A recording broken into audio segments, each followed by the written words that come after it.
Одна из причин, по которым для многих заработок в блокчейн-играх по-прежнему недоступен, это высокая стоимость игровых активов. Если на покупку токенов можно найти средства, то стоимость NFT часто превышает тот бюджет, что есть в распоряжении начинающего игрока. Это особенно критично, если игра новая и нет никаких гарантий, что она действительно будет приносить доход. Разработчики Holiday услышали пользователей, которым приходится долго откладывать средства перед покупкой уникальных игровых активов. Они создали платформу, на которой возможно получение понравившихся NFT в кредит и выплачивать их стоимость постепенно. Разработчики считают, что проекты, подобные Holiday, необходимы криптосообществу, поскольку спрос на кредитные продукты всегда будет в любой сфере, где можно что-то приобрести. Parachain сервис позволяет находить желаемые активы и получать возможность купить их прямо сейчас, чтобы оплатить потом. Сразу после покупки пользователь может пользоваться NFT для заработка в игре и даже расходовать заработанные средства на погашение кредита. Это отличная возможность попробовать больше в той или иной игре, при этом не потратив много токенов за один раз. Вместо того, чтобы сразу покупать один актив, пользователь Holiday сможет взять сразу несколько и пользоваться ими одновременно за ту же сумму. Но есть один нюанс: чтобы сохранить хорошую внутреннюю кредитную историю, придется постепенно оплатить покупку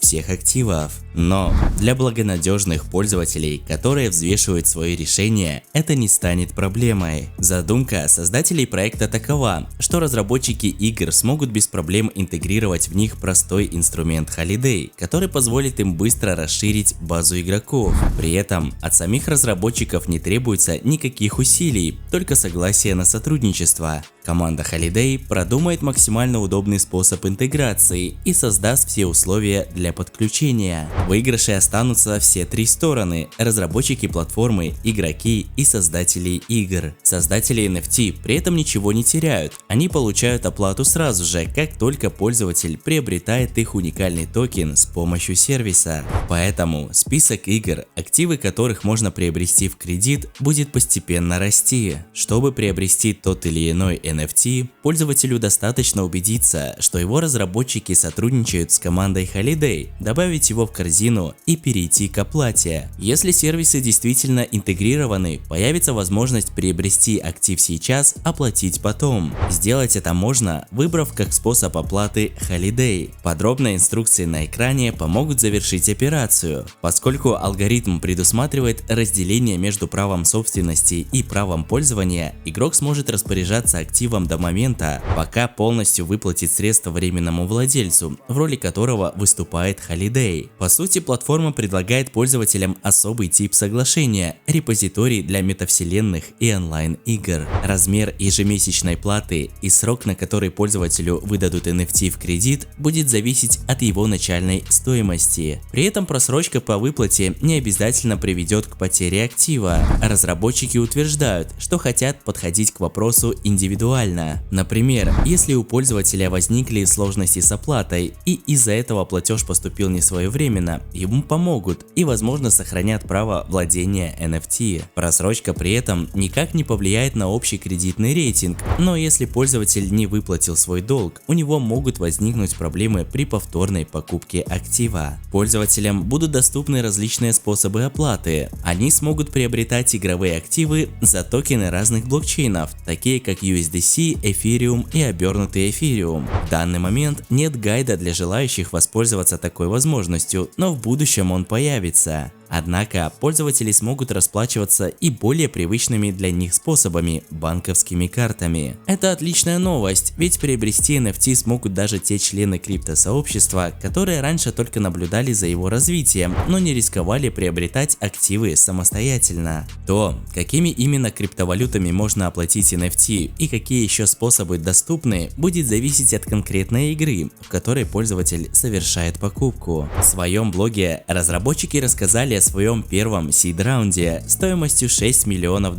под руководством Андерсон Хоровиц Крипто и с участием Hashed и многих других. Они также пообещали, что в скором времени запустят бета-версию League of Kingdoms и будут рассказывать обо всех актуальных изменениях. В данный момент у проекта сформировалось сообщество в социальных сетях, и его создатели периодически проводят АМА для заинтересованных пользователей. Но помимо этого, разработчики заняты поиском партнеров, создателей игр, приложений, площадок для киберспортсменов и других платформ, которые могут быть заинтересованы в сотрудничестве. Если тебе понравился данный обзор, то подписывайся на канал и прожимай все уведомления.